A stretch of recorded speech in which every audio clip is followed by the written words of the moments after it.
Lanjut ya.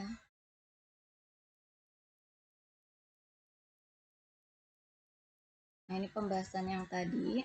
Nah, sekarang kita masuk ke penyajian data ya. Jadi, data itu disajikan bisa dalam bentuk data tunggal, bisa juga dalam bentuk data berkelompok. Nah, apa bedanya? Kalau data tunggal, dia belum disajikan dalam interval-interval atau kelas tertentu.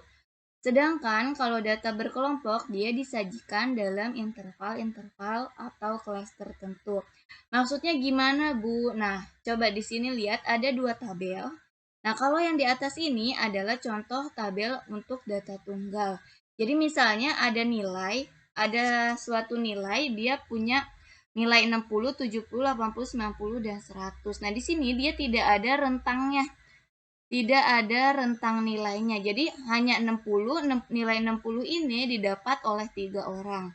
Kemudian 70 didapat oleh 6 orang. Jadi di sini, di nilai ini dia tidak ada rentangnya atau interval-interval atau kelas. Jadi dia hanya tunggal, hanya satu data saja gitu.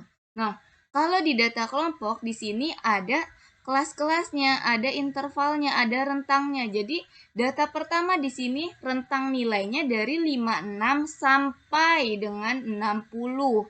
Itu ada 5 orang. Nah, ini yang dimaksud dengan interval atau kelas tertentu yang 56 sampai 60 ini. Nah, ini adalah contoh data berkelompok. Jadi kalau data tunggal dia tidak ada nih rentang nilainya di sini, tidak ada interval, tidak ada kelas. Nah, kalau data kelompok di sini ada interval datanya. Jadi ada rentang nilainya dari mana sampai berapa, dari nilai berapa sampai nilai berapa, itu yang dinamakan dengan interval atau kelas tertentu. Nah, itu bedanya data tunggal dengan data kelompok ya. Nah, selanjutnya itu adalah cara penyajian data dalam tabel distribusi frekuensi untuk data tunggal. Nah, jadi biasanya kalian akan diberi data nih, kemudian kalian disuruh buat tabel distribusi frekuensinya. Nah, kalau untuk data tunggal, contohnya seperti ini. Misalnya ada suatu data tentang nilai ulangan matematika 15 siswa kelas 9 SMP Kanisius. Diketahui ada 60, 60, 60, 70, 70, 70 sampai dengan 100.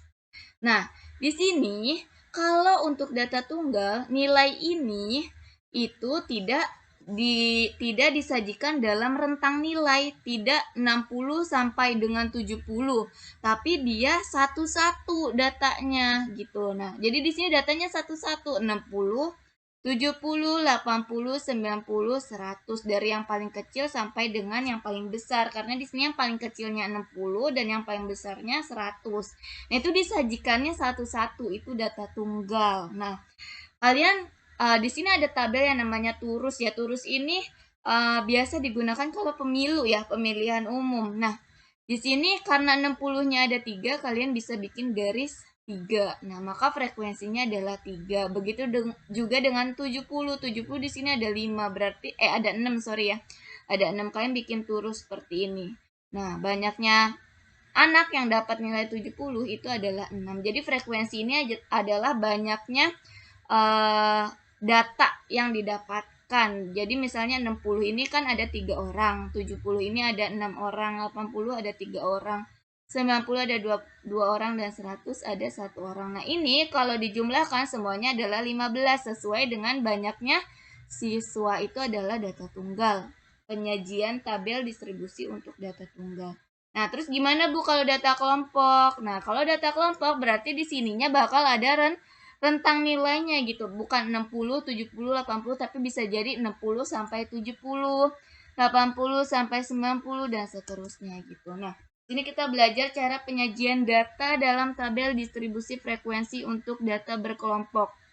Biasanya kalau untuk data berkelompok itu datanya itu sangat banyak, bisa lebih dari 20 atau bahkan bisa 30 sampai 40 data. Nah, di sini ada berapa? Coba kita hitung. 1, 2, 3, 4, 5, 6. 1, 2, 3, 4, 5, 6. Ada 36. Ada 36 data. Nah, maka kalau datanya banyak kayak gini, kita harus menyajikannya dalam bentuk data berkelompok. Kenapa? Karena kalau dalam bentuk data tunggal itu sangat banyak sekali tabelnya. Jadi kita harus sajikannya dalam bentuk data berkelompok. Caranya gimana? Ya udah, caranya kita cari dulu nih nilai yang paling kecilnya. Di sini nilai yang paling kecilnya adalah 50 berapa? 57 ya, dan yang paling besarnya adalah 82 ya. Nah, kalian bikin tabel kelas, turus, dan frekuensi gitu. Nah, tapi sebelumnya kita belajar dulu nih bagian-bagian dalam tabel distribusi data ya.